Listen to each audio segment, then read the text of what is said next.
The Jewish community of Germany is thriving and experiencing a renaissance, as was evident at the third annual Limud Festival, which took place in mid-May at a retreat outside Berlin. This was the largest German Limud conference yet, attended by some 400 Jews from all walks of life, backgrounds, and ages.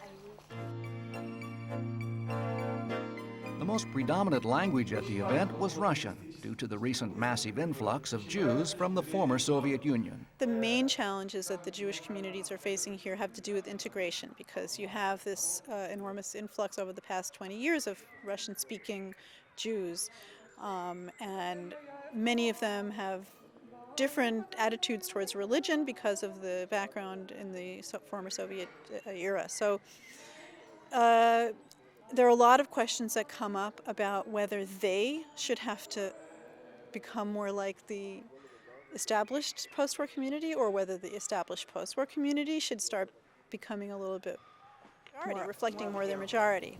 The organizers said that due to the diverse composition of contemporary German Jewry, the goal of Limud is to strengthen Jewish ties while forging a sense of community.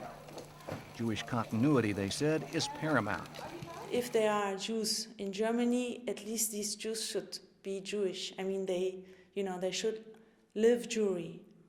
And then now we make a circle, because then the thing is, do you leave them by themselves? Because they will live in Germany. There will always be Jews living in Germany. So do you not care about them and make them be empty Jews? Or will you fill them with content and teach them something about their culture? A phenomenally original concept in Jewish world and in the world generally, the concept of the Navi. Limud is sponsored by the European Jewish Fund, which is dedicated to promoting Jewish life throughout Europe by supporting programs to reinforce Jewish identity and Jewish pride. The fund also addresses threats to contemporary Jewish life, such as anti-Semitism and assimilation. Power expanding in the region, the Persians. And the great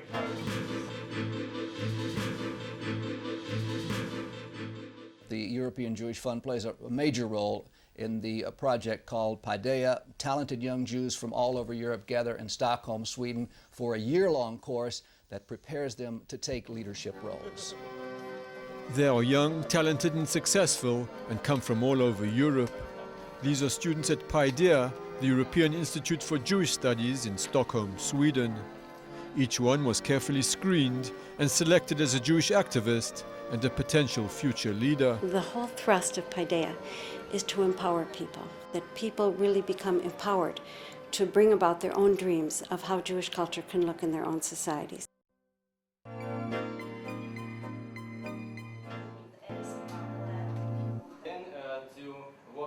Paideia provides an umbrella and an ability to articulate and then execute these ideas and interests that the Jewish young community has, and it gives them the format to take it from idea and thinking to actual execution and articulation. One participant was Venice resident Shaul Bassi, who is working on a proposal to revitalize Jewish life in the tourist-oriented canal town, which was once home to a large, vibrant Jewish community.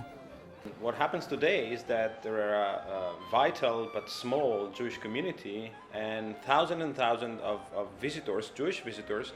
And so what we're trying to do is to create an occasion for them to meet and to interact, and so that the visitor can share the experience of living in Venice, which is a great experience, and the local Jews can learn more about the larger Jewish world, and perhaps also make of Venice again a center of Jewish learning as it was for centuries in the past. We are trying very much to build this issue of Jewish pride, creating pride among these youngsters, making them being proud of their tradition, of their community, of their past, but the most challenging thing, of their present.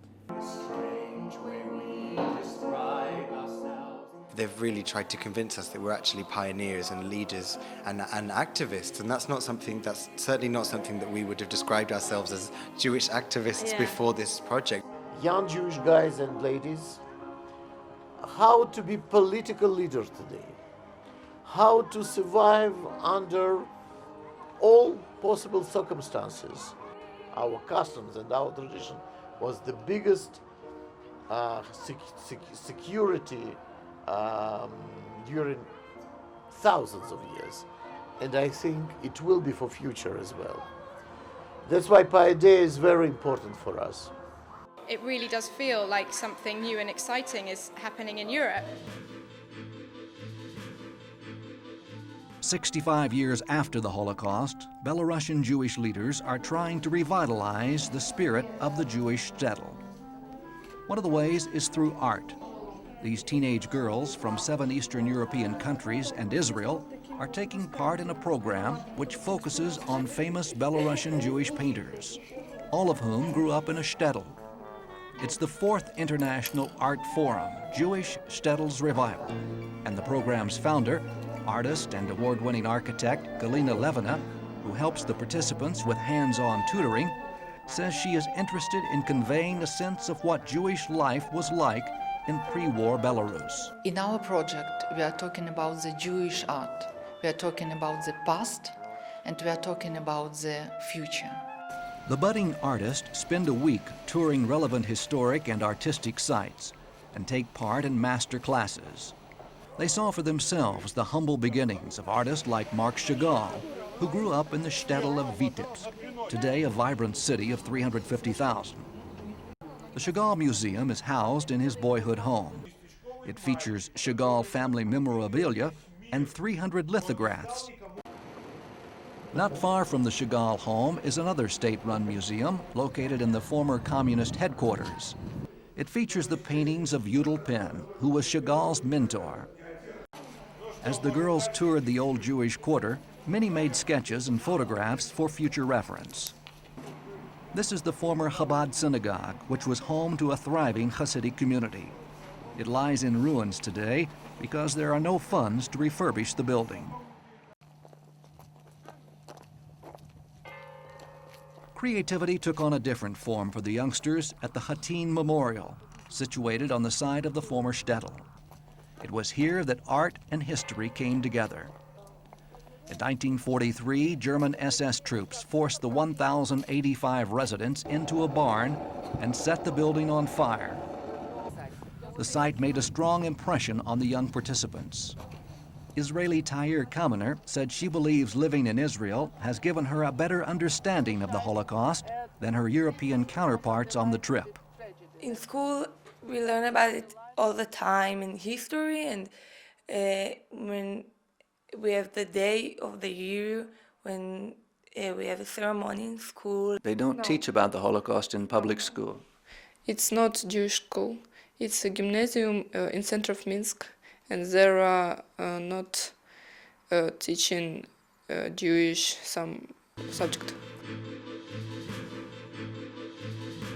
Many Jews here in Israel and around the world fear that Yiddish may become a dead language, but there is powerful effort underway, especially in Eastern Europe, to revive and preserve not only the Yiddish language, but also the rich heritage that it symbolizes. The Jews of Romania recently held their first ever Yiddish festival, and IBA's Yochanan Elram was there.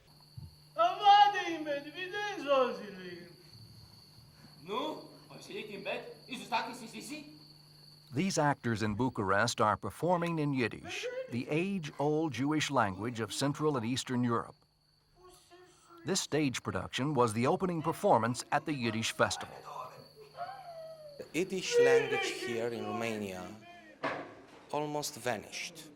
Here, in the same country where the Jewish theater, the Yiddish theater started. And it's really a shame to let this heritage perish. 75% of Yiddish speakers were murdered during the Holocaust.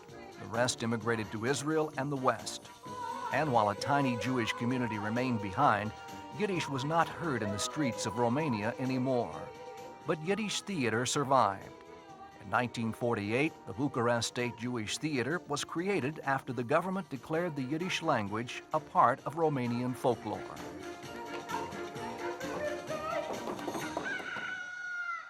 Today, finding actors who speak Yiddish is not so easy. In the festival's Yiddish play, The Fools of Helm, 8 of the 9 performers were non-Jews who were required to learn the age-old language. One such actor was 32-year-old Marius Kalogoritsa. I think it's very important for the Yiddish culture that we are continuing the Yiddish tradition. Over and over again, the message was the same. The Yiddish language must not be allowed to disappear. For the festival's artistic director, 26-year-old Andre Montano, Yiddish is deeply personal. It's my memories, it's my grandmother, it's my mother, it's all what is warm, it's all what is Jewish in my life. And also, I think it's my future. They're unbelievably helpful, and not only but the European Jewish Fund and all the other Jewish organizations, international Jewish organizations, who decide, who see the potential and who see what an amazing heritage and what an amazing potential for the future exists in Eastern European communities such as Romania. It is a fantastic opportunity for us. I met actress and entertainer Maya Morgenstern as she rehearsed for the festival. It's just beauty and joy and happiness, also nostalgia, also sadness. It brings such a taste of life. As I watched Maya rehearse, I could not help but think that the struggle to keep the ancient Yiddish culture alive in Romania is in some ways linked to the very survival of the Jewish community itself. Reporting from Bucharest, this is Yochanan El Rome.